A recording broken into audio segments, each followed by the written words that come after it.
নমস্কার, আপনারা দেখছেন এখন দাসপুর বার্তা। ঠাকুর শ্রী শ্রী রামকৃষ্ণ দেবের জন্মতিথি উৎসব আরিট শ্রী রামকৃষ্ণ আশ্রমে বর্ণাঢ্য প্রভাত ফেরি ও ঠাকুর শ্রী শ্রী রামকৃষ্ণ পরমহংস দেবের পূজাপাঠ, আলোচনা সভা এবং হাজারাধিক নরনারায়ণ সেবা ভক্তিগীতি আবৃত্তি পরিবেশনে পালিত হয়েছে ঠাকুর শ্রী শ্রী রামকৃষ্ণ পরমহংস দেবের 191তম জন্মতিথি উৎসব।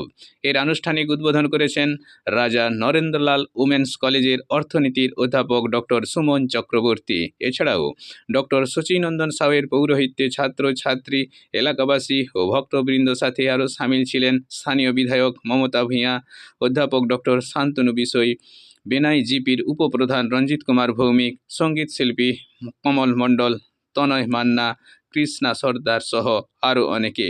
অতিথিবর্গ সহজ সরল সাধক ঠাকুর শ্রী শ্রী রামকৃষ্ণের সংকীর্ণ জাত পাত ধর্মীয় বিভাজন মুক্ত মানব প্রেমের আদর্শে সব মানুষকে প্রাণিত হওয়ার বার্তা দিয়েছেন।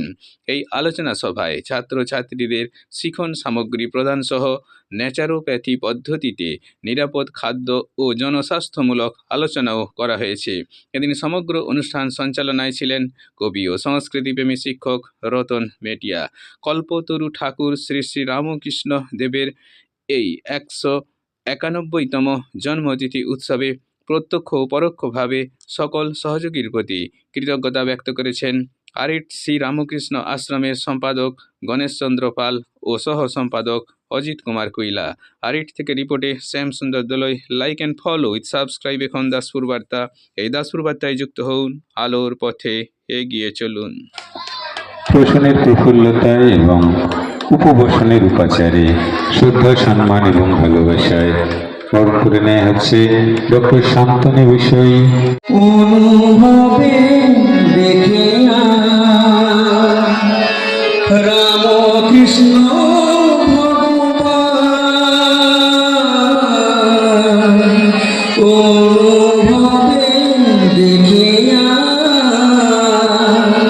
শ্রদ্ধা অনুষ্ঠানে খুব স্বাভাবিকভাবেই আমাদের বিনম্র শ্রদ্ধা প্রণতি আবেগ মন্থিত অনন্য সারা বিশ্বে অনন্য একজন মহাসাধক ঠাকুর শ্রী রামকৃষ্ণকে আমরা স্মরণ করছি। করতে পারি এবং আড়ম্বর করে পুজো করে একজন দরিদ্র গরিব মানুষকে খেতে না দিয়ে সেটা কিন্তু ধর্মের লক্ষণ কখনোই নয়।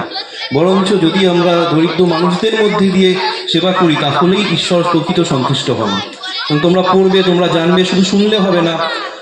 আমিও বলেছি, সবাই বলেছেন যে যার ধর্মের ঊর্ধ্বে গিয়ে আমাদের মানুষকে মানুষ বলে বিবেচিত করতে হবে। রামকৃষ্ণদেব, স্বামী বিবেকানন্দ, মা শারদা সবার পাদপদ্মে আমি আমার প্রণাম জানিয়ে মঞ্চ উপবিষ্ট এবং মঞ্চের সামনে যারা বসে আছে যথাযথ জায়গায় আমার ভালোবাসা, শুভেচ্ছা, প্রণাম জানিয়ে আমি আমার বক্তব্য উদ্বোধক ভাষণ শেষ করলাম। আছেন সবাইকে আমি আন্তরিকভাবে শ্রদ্ধা, সম্মান, শুভেচ্ছা, বড়দের প্রণাম, ছোটদের আন্তরিক ভালোবাসা জানাই। আজকে যার জন্মতিথিতে আমরা উপস্থিত হয়েছি সেই রামকৃষ্ণদেবকে প্রথমে আমি শতকোটি প্রণাম জানাই। কারণ তিনি যেভাবে মানুষের মনের মধ্যে রয়েছে, তিনি বলেছিলেন যেভাবে মানুষকে ভালোবাসে, যে মানুষকে যদি ভালোবাসে তবেই তো ঈশ্বরকে পাওয়া যায়। আমরা একটা গরিব মানুষকে দেখলে তাকে ঘৃণা করি, তাকে তুচ্ছ করি, কিন্তু নয়, আর তারই কাছে ভগবান থাকে, ঈশ্বর থাকে, এটাই তিনি বোঝাতে চেয়েছিলেন। আমরা সবাই জানি এবং আমরা কিন্তু কাজ করি না। এই যে জনসেবাই ভগবত সেবা, এটা সকলকে মাথায় নিয়ে মানুষের সঙ্গে ভালোবেসে তার কি করার প্রয়োজনীয়তা আছে, তাকে কি আদর্শ নিয়ে চলতে হবে, সেই সম্পর্কে সকলের জ্ঞাত হওয়া উচিত। আমি বিশেষ করে বলছি যে সমস্ত ছাত্র সমাজ আজ এখানে উপস্থিত আছেন, তাদেরকে রামকৃষ্ণদেব সম্পর্কে আরও ভালো করে জানতে হবে এবং তার আদর্শ কী। তিনি কি চেয়েছিলেন, সেই আদর্শে যাতে সবাই আদর্শান্বিত হয়, সেই আশা আকাঙ্ক্ষা রেখে সবাইকে পুনরায় ধন্যবাদ জ্ঞাপন করে আমার এই ক্ষুদ্র বক্তব্য শেষ করছি। নাসিবার লাগি মঙ্গল দ্বীপ জালি বারংবার, সেই দ্বীপ শিখা আমার ভক্তির সার অলঙ্কার।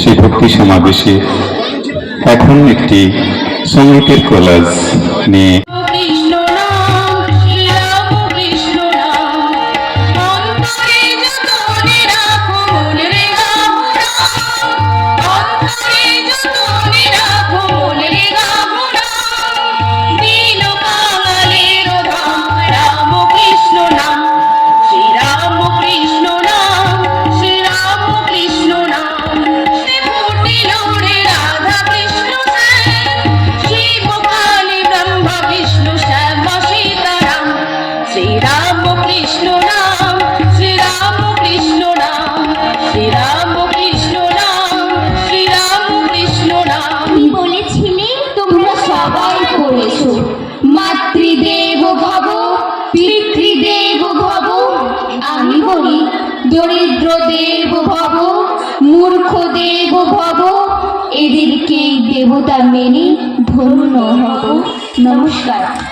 তত্ত্বাবধানে এবং উন্নতি বিধানে যারা আর্থিকভাবে যোগদান রাখতে চান, সংসার বিদেশ বিদেশীর বেশে ভ্রম কেন অকারণে মন চল নিকেতনে। মূর্ছা গেলেন নরেন্দ্র। পরক্ষণে ঠাকুর বললেন যে তোকে আমি সব দিয়ে গেলাম, আমার যা কিছু রইল আমি ফকির হয়ে গেলাম সেখান থেকে, এবং তুই আগামী দিন বিশ্বে প্রতিষ্ঠা পাবি। সেই বিবেকানন্দ আজকে তার আদর্শ এই নিয়ে আমরা চলছি, চলার পথ গ্রহণ করছি, আগামী দিনে তাই করবো। সুতরাং পরম পূজনীয় রামকৃষ্ণকে আমার বারবার প্রণাম, সশ্রদ্ধ প্রণাম। হালকা সেদ্ধ করে হালকা মশলা দিয়ে যদি খাওয়া দাওয়া করতে পারি, আমরা কিন্তু বিন্দাস ভালো থাকতে পারি। কিন্তু আমরা আর্টিফিশিয়ালি বিভিন্ন দোকান থেকে প্যাকেট জাতীয় খাবারগুলো কিনে খাইছি না, ওর মধ্যে প্রচুর টক্সিন থাকে যেগুলো আমাদের অসুস্থতার কারণ। সেই খাবারগুলো যতটা পারেন সবাই এড়িয়ে চলুন, তাহলে কিন্তু আমরা আগামী দিন ডাক্তারি খরচা থেকে রেহাই পাবো। আর আমাদের কিন্তু শারীরিক পরিশ্রমটা বেশি করে করতে হবে, বাচ্চাদেরকে খেলাধুলা করতে দিতে হবে। সবসময় পর পর বললে হবে না, কারণ পড়াশোনা করে আলটিমেট যা হচ্ছে আপনারা সবাই দেখতে পাচ্ছেন। অবশ্যই পড়াশোনা করা দরকার, যে কোনো কাজ করতে গেলে একটু পড়াশোনা করা অবশ্যই দরকার। তো শারীরিক পরিশ্রমটা করাতেই হবে যেভাবেই হোক, বয়স্ক লোক থেকে বাচ্চাদের সবাইকে কিন্তু শারীরিক পরিশ্রমের সুযোগ করে দেবেন। খেলাধুলা, বাড়িতে একটুখানি মাটি কেটে কিছু সবজি বোনা বা যে কোনো শারীরিক পরিশ্রম এমনভাবে করতে হবে যাতে অন্তত সারাদিনে কিছুটা ঘাম বেরোতে পারে, তাহলে আমাদের শরীর থেকে কিন্তু টক্সিনটা বেরিয়ে যাবে। মানে জল পান করুন, দুপুরে বেশি করে খান, সকালে বেশি করে খান, বিকেলের দিকে খাবার কমিয়ে দিন। আর যাদের বয়স 50 পেরিয়ে গেছে তারা আস্তে আস্তে মাছ মাংস ডিম এগুলোর দিকে আস্তে আস্তে পরিহার করুন, নিরামিষের দিকে প্রবেশ করুন, দেখবেন দারুণভাবে আগামী দিন ভালো থাকতে পারবেন।